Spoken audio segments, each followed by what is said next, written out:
On behalf of Center for Extension Education IGNOU and Telecentre Product Foundation, I'll welcome you all, which is Telecentre and Community Informatics. And may I invite Ms. Shipra Sharma, who is a well-known researcher in the Telecentre domain, who can to deliver a lecture on the course 1, which is Telecentre and Community Informatics. And she will, in this session, she will talk about the module 1, which is fundamentals of telecentres. Over to Ms. Shipra Sharma. I am going to introduce you to course 1, that is Telecentre and Community Informatics. After doing this course, you will be able to know about telecentres, to understand the historical development of telecentres, and to learn the different steps involved in operating a telecentre as well as managing a telecentre. And you will also know about different telecentre stakeholders. And apart from this, you will also know about telecentres and how telecentres can help in community development. So first of all, I am going to introduce module 1, that is fundamentals of telecentres. In this module, there are 3 units. The first unit is introduction to telecentres. The second unit is telecentre operation and telecentre participants. And the third unit is telecentres and community development. So right now I am going to introduce unit 1, that is introduction to telecentres. After completing this particular unit, you will be able to define a telecentre. You will be able to identify 3 kinds of telecentres, and you can also describe and understand the development of telecentre over a period of years. And you can also describe the development of telecentres in your country, like in India, and you can list 3 ways of community empowerment through telecentres. So first of all, let us start with what is a telecentre. Basically, telecentre is a public space where you can access ICTs. ICTs means information communication technologies. And apart from computer and the internet, even television, radio, and your mobile sets, these are all parts of the information communication technologies. There are many people who are not able to access information through these technologies. They are poor, they are marginalized, they don't have any access to these technologies. So basically, the telecentres are set up for these people who can go there and access computers and internet. They can access information through these technologies, and they can also improve their skills. They can skills in operating these technologies, the ICTs.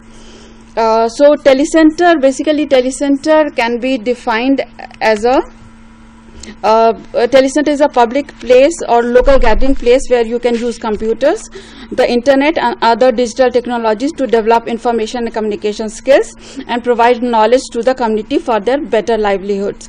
Also, it is a community source of information and acts as a facilitation center to provide government services. And telecentres are known by various names. Even in India, telecentres are known by various names like Village Knowledge Centers.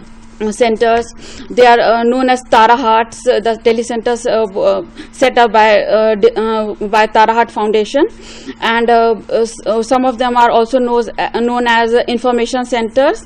So they are known as different names. And in other countries also, like in Sri Lanka, telecentres are known as Nena Salas. In Philippines, telecentres are known as community e-centers. So but telecentre is a generic word that is used to describe these places where people go to access ICTs. After this, I will briefly take you through the history of telecentres. As you know, the first telecentre appeared in developed countries. They appeared in Scandinavian countries like Sweden in the late 1980s. And in these countries also, there were certain groups, there were certain marginalized groups who had no access to these technologies, and they had no skills to even operate these technologies. So basically, these telecottages were set up in the rural areas to enable the rural people to access ICTs and also improve their skills in ICT use. Thereafter, telecentres spread to different other countries also, like they spread to USA, Canada, and in the 1990s, especially in the late 1990s, they also spread to Latin America, Asia, Africa, these developing countries. So this is how telecenters have spread now all over the world, and Telecentre.org Foundation is a online community of all telecenters who brings all these telecenters together and provides them support of different kinds. So this is how the telecenters have grown over years. And I will take you through the Indian Telecentre movement also. As you know, the Indian Telecentre movement started in the 1990s with the establishment of the first telecenters by MSSRF. The MS Swaminathan Foundation set up the village knowledge centers in some villages of Puducherry, and these villages were set up basically to provide information, different kinds of information to the rural communities. So after that, after the MSSRF telecenters, there were many other organizations also and corporate houses also who took the first initiatives, and they also started setting up telecenters. So during this period, after MSSRF, the Varna Wired Village project was set up, Gyandut and Tarahat telecenters were set up. Likewise, Drishti and Enlog also set their own telecenter networks. All these telecenters were set up in different parts of India to provide the rural people, basically the rural people, access to technology and information. And lately, even the government has started setting up the telecenter. Like you know about the government's national e-governance plan. Under this e-governance plan, the government is setting up common services centers. Through these services centers, they are taking the basic governance and other services to the doors of the common man. These serve as the back end as the front end delivery channels of services of different kind, and they also provide information to the local rural people. After this, I will introduce you to Unit 2, that is on telecenter operation and telecenter participants. Only setting up telecenter is not important. How to set up a telecenter, how to make it operational is very important, and there are different steps that are involved in setting up a telecenter. So basically, before setting up a telecenter, you have to do a community needs assessment, and this helps you in understanding the needs of the community. After that, you understand the local community and encourage them to participate in the setting up of the telecenter also. Because after assessing the needs of the telecenter community, you are able to know what they want, what are their demands, what kind of services they require. On the basis of that, you can prepare your services bouquet for the telecenter. So understanding the local community, understanding their demands and needs is very important. After that, you have to plan for a telecenter. Like you have to plan where it should be set up, in what kind of a building it should be set up, and basically telecenter should be set up in a public place so that people are able to go there and access it irrespective of religion or other restrictions. So after planning for a telecenter, after taking into account all these things, you have to take into account telecenter management. Like who are the people who will be managing the telecenter? Apart from the telecenter manager, who is the key person operating a telecenter, there may be other volunteers also other volunteers and staff also who can support the telecenter manager in running the telecenter. And when you are engaging other people like the volunteers or the village community in setting up and planning the telecenter and managing it, then you have to build their skills also. Like the volunteers need to know how to operate the telecenter, what kind of services it is providing to the rural community. Only then they can go and advertise about the telecenters, they can bring in customers for the telecenters. So after that, the most important thing is delivering relevant services, because you have already done a need assessment. You know what are the needs of the rural community, you know what kind of services they require. So on the basis of that, you can deliver relevant services to the rural community. Then you have to manage information also. Like the information should be very locale specific. Like if the farmers of that particular village are growing wheat, then you should gather information related to wheat cultivation and provide the same to the farmers. So information management, or likewise you can gather information on health and other aspects of life also and provide the same to the farmers. Then after setting up the telecenter and making it operational, you have to market and promote the telecenter also within the community. Because only after promoting the telecenter, people will come to know about it. People will know that this is the place where they can go and they can access computers, they can access internet, they can also acquire the skills to operate computers and other technologies. So people will, when they come to know about your telecenters, they will start coming to your telecenter. So marketing and promoting of the telecenter is a very important step here. After that, along with setting up the telecenter, when it starts functioning, you have to make plans to assess the telecenter's progress, how it's progressing in the community, what are the gaps that need to be fulfilled, what kind of services, extra services the villagers require over a period of time. So in order to know all these things, you have to assess the progress of the telecenter. So this is how a telecenter becomes operational in a village community. After that, I will tell you about the telecenter stakeholders, people who contribute to the running of the telecenters. The foremost telecenter participants are the community. You are setting up the telecenter for the community, and you are setting up the telecenters for the people who don't have any access to the ICTs or computers or other kind of technology, modern technology. So the community is one of the most important stakeholder here, and the community is also your client group. From the community, you will get your clients. So this is what makes the community one of the most important telecenter participants. Apart from the community, there are telecenter operator and his staff. They are also very important telecenter participants. The manager and his staff, they run the telecenter, they manage the telecenter, and through the telecenter they deliver the services to the rural people. After that, the local government representatives are also very important in running and managing a telecenter. Like there may be agriculture extension workers working in the village. If you need some information related to agriculture, you have to contact these people. You have to gather information from the government agencies which are working for the health of the villagers. Like the ashas and other people who are working for making the life of the villagers healthy. So you have to gather health related information from these people also. So they are also one of the important telecenter participants. Apart from this, the local businesses and service providers also, they form important telecenter participants. The local businesses can use your telecenter to improve their businesses, to get clients for themselves, and sometimes also to deliver their services through your telecenter. And apart from this, there may be some non-government organizations working in the villages. These organizations work basically for the empowerment of the people, for the development of the community, and they have a lot of resources.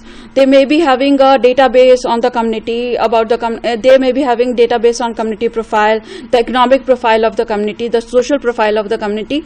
All these informations, all these resources are equally important for you also as a telecenter manager. So you need to interact with these people also, and they are one of the most important telecenter participants. So now we come to unit number 3. This is telecenters and community development, how telecenters can add and support to community development. The learning outcomes of this particular unit is you will be able to define community development, what is meant by community development in general. Name 3 contributions a telecenter can make to a community. List the steps to conduct a community need assessment, and identify 3 stakeholders in community development. So first of all, let us start with defining what is meant by a community. A community is a very relative term. Like your relatives and your kinship group, they can also form a community on a very small level. And apart from that, the political parties, economic organizations and other social organizations, these all form communities. So basically community development is the planned evolution of all aspects of a community well-being, like economic, social, environmental and cultural. It is a process through which community members come together to take collective action and identify solutions to common problems. So this is what is meant by community development. Basically through your Telecenter you are trying to develop the community. You are trying to provide them basic informations on health, their social problems, their economic problems. You are going to improve their livelihoods also. You can provide them other opportunities of livelihood also. So this is how the Telecenter contributes to community development. And if you see, community development is a very dynamic process. You have to improve it over a period of time. And there are 4 critical components of community development. And the first one is building support. You can start the community work in the village community only after building support from the villagers. Unless you have the support of the villagers, you cannot start any kind of action in the village community. So first of all, you have to contact the villagers. You have to gain their support, their trust, so that they can come and work with you for the development of their own community. So for community development, once you have convinced the people, the village community about community development, you can start making a plan. You can start identifying the gaps or the areas in which the community needs development. So these can be, as I said, in the health areas, in agriculture areas where the community needs information. So in this way, you start making a plan.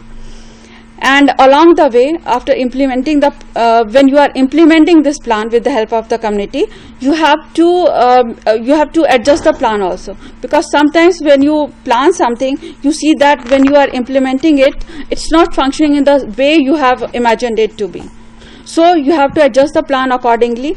You have to see what gaps are there, what gaps need to be fulfilled, and accordingly you have to adjust your plans, community development plans. And once you have started some community development activity, like you have started a sanitation drive in the village, you have to keep maintaining the momentum of this program. You have to secure the trust of the people, involve the people in the sanitation program, and also tell the people how you can better improve the sanitation of the village community. How to assess the community needs. What do you need, or what are the methods of community need assessment?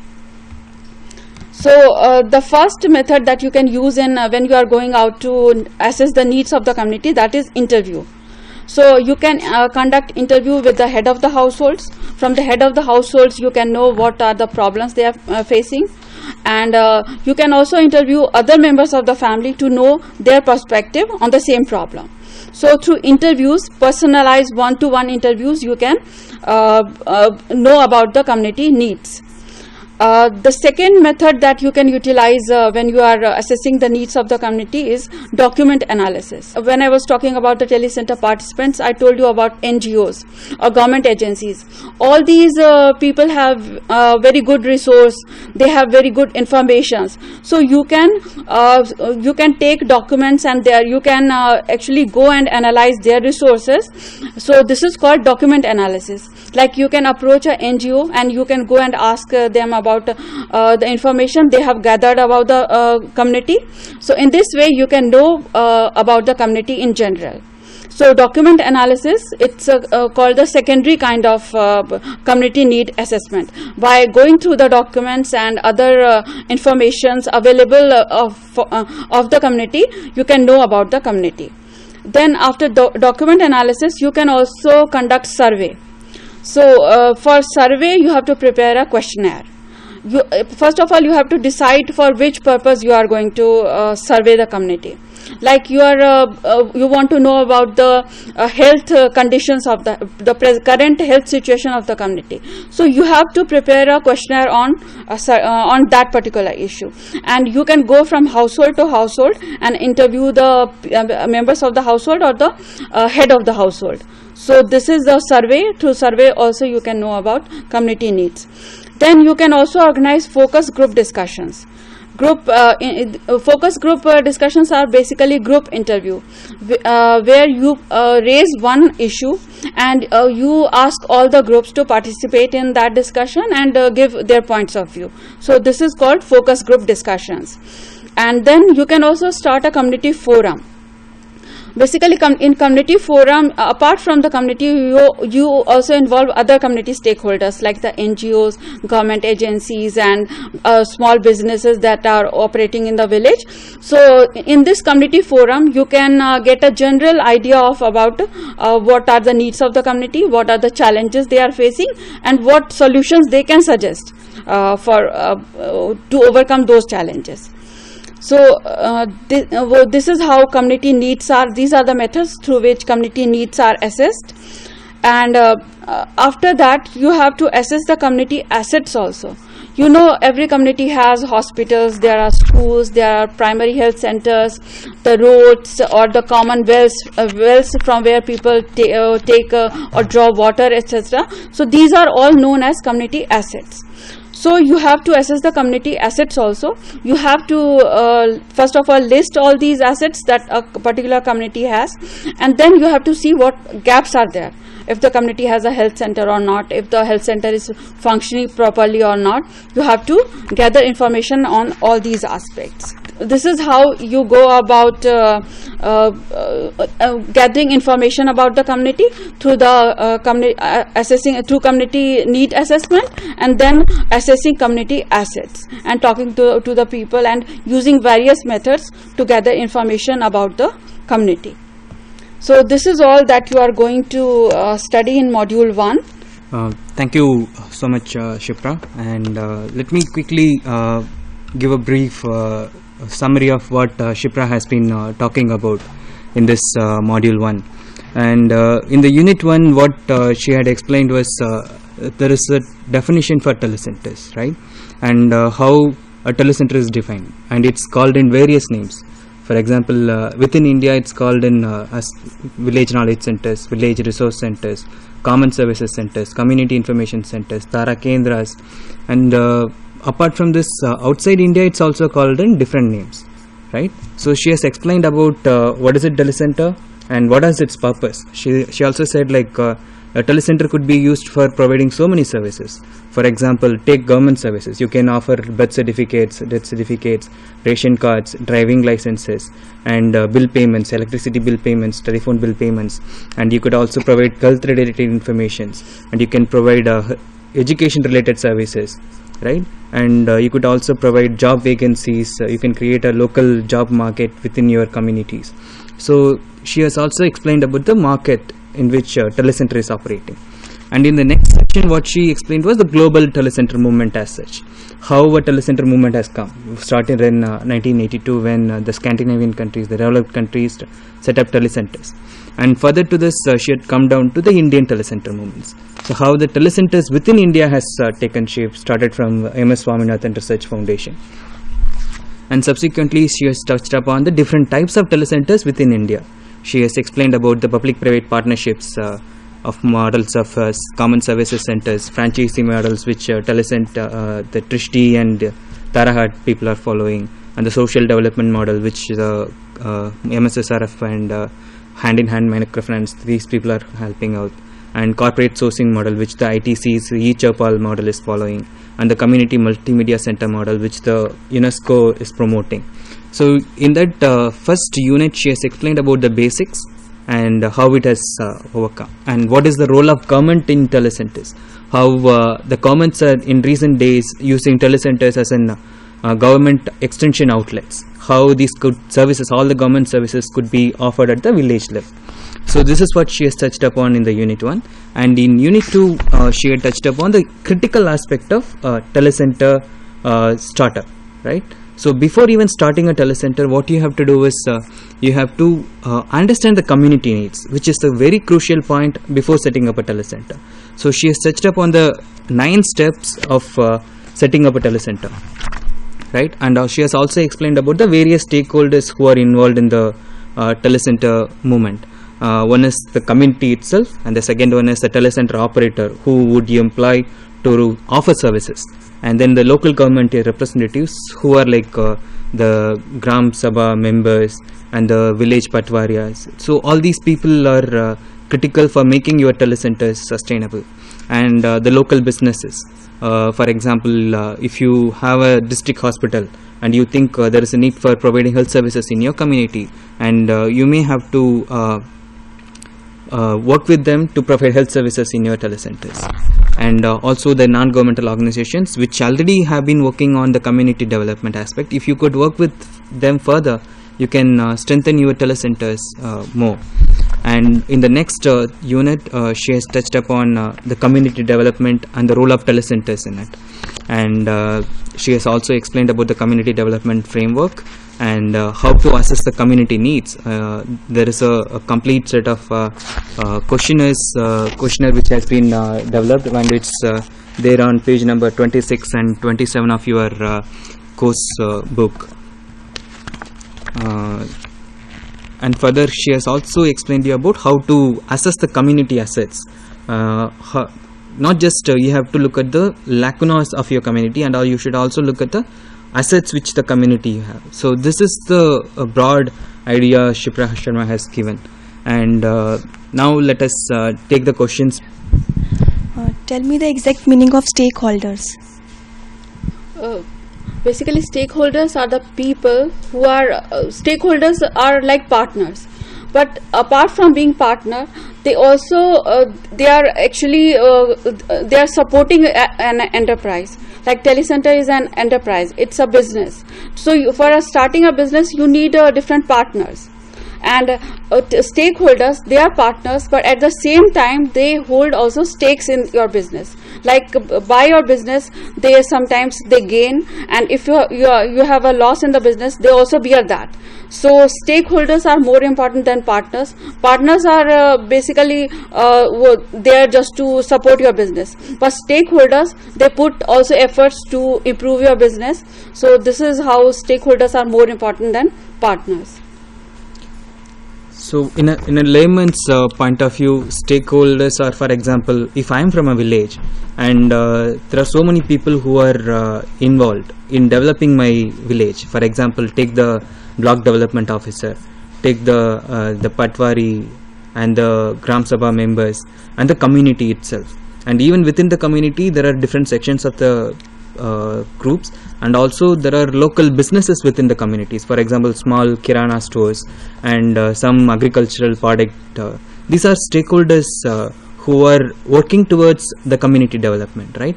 So also they have a direct stake in the community. So stakeholders are participants in the community development in this context.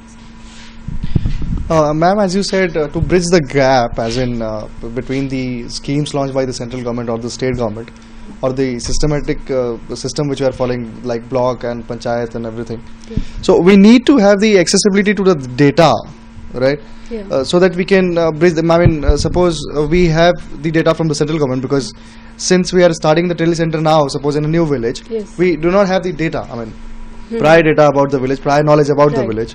Right. So how do we need to access the data? I mean, will we be provided with the data, or we need to work on that also? No, when you are going to set up a telecenter and you need some information or data about the village, then you have to contact the telecenter stakeholders, like the telecenter participants, about which I have told. These participants are the NGOs who are already working in that village. These people have a lot of information about the village, like the village profile, the economic activities that are happening in the village, and what are the challenges the villagers are facing. So they can give this kind of information to you. And apart from these people, the NGOs, there are also government agencies working in the village, like the agriculture extension worker or the health workers working in the village. So from these people also you can gain some information about the general health status of the village, the problem areas, and how you can improve or how you can intervene in those areas through your telecenters. So basically these are the people from whom you can gain information. And they'll agree to provide us the data. I mean, if Yes, NGO, of that's course. fine. Yes, right? of course. Because the common services centers, these are set up by the Indian government. This is an Indian government program.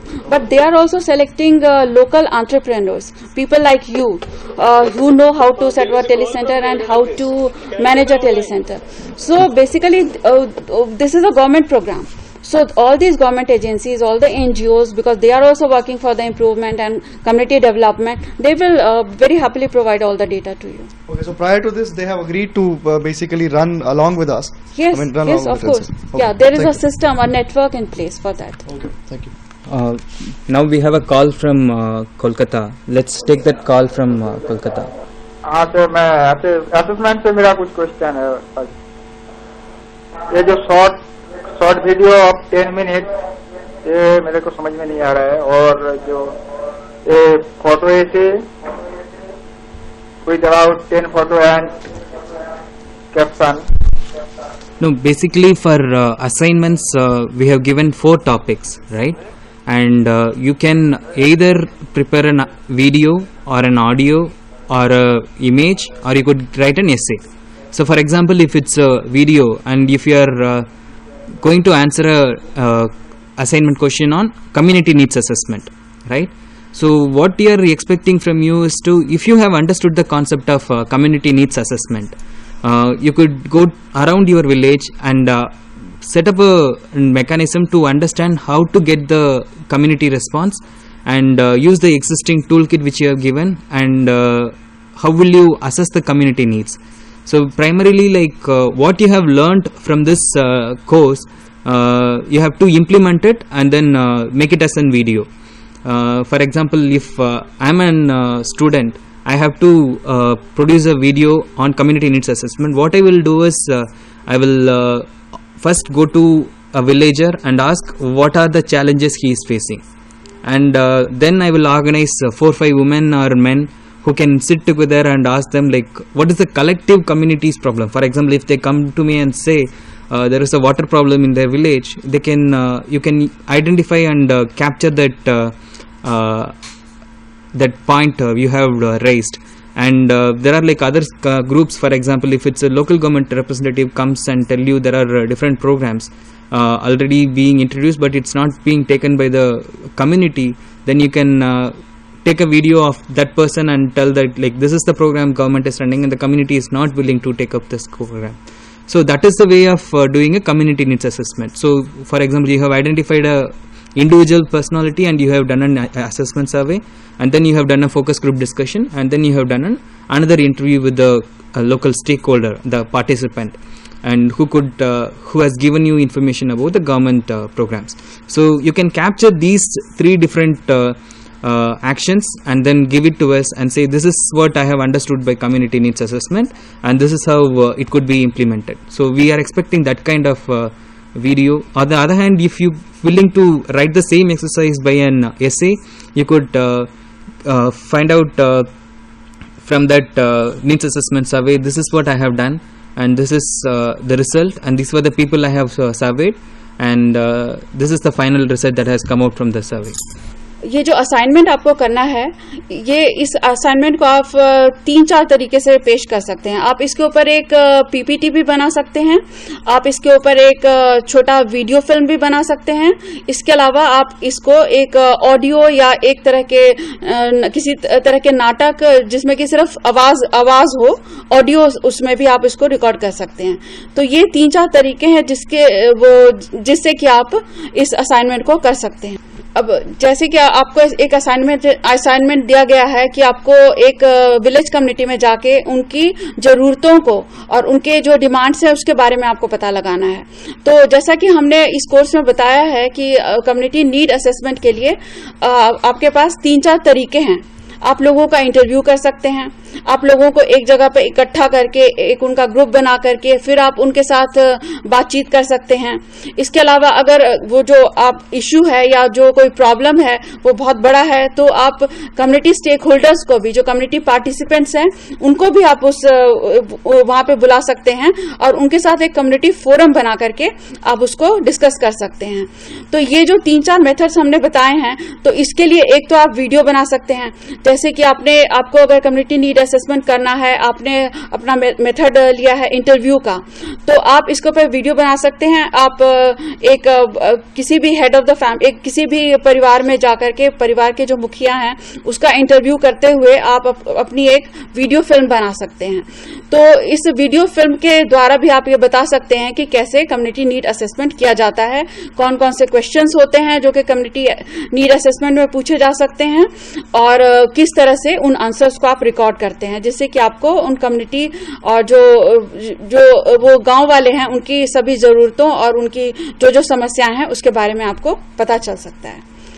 तो आप जो भी आपको assignment दिया गया है उनको आप 3-4 तरीके से पेश कर सकते हैं। वीडियो बना करके, उसके ऊपर एक पीपीटी और प्रेजेंटेशन बना करके आप उसके बारे में लिख भी सकते हैं और उसके अलावा एक ऑडियो भी आप बना सकते हैं उसके ऊपर। अभी ये जो कोर्स है आपका, जो पहला जो मॉड्यूल है जिसके बारे में मैंने बताया था, ये था फंडामेंटल्स ऑफ टेलीसेंटर्स। तो इसके अंदर मैंने आपको सब कुछ बताया, टेलीसेंटर क्या होते हैं। मैंने आपको बताया था कि टेलीसेंटर क्या होते हैं, टेलीसेंटर के कितने टाइप्स होते हैं। जैसे कि टेलीसेंटर, जो सबसे पहला टेलीसेंटर जो भारत में स्थापित किया गया था वो, जैसा कि मैंने बताया, MS स्वामीनाथन फाउंडेशन ने किया था और उनका जो मॉडल था वो कम्युनिटी मॉडल था। उसके अंदर उन्होंने एक कम्युनिटी के साथ बातचीत करके उनकी जरूरतों को समझ करके, और जब कम्युनिटी ने उस चीज के लिए एग्री किया, उन्होंने उसकी हामी भरी, तभी जाकर के वहां पे एक टेलीसेंटर उन्होंने खोला और ये टेलीसेंटर उन्होंने एक मंदिर में खोला था।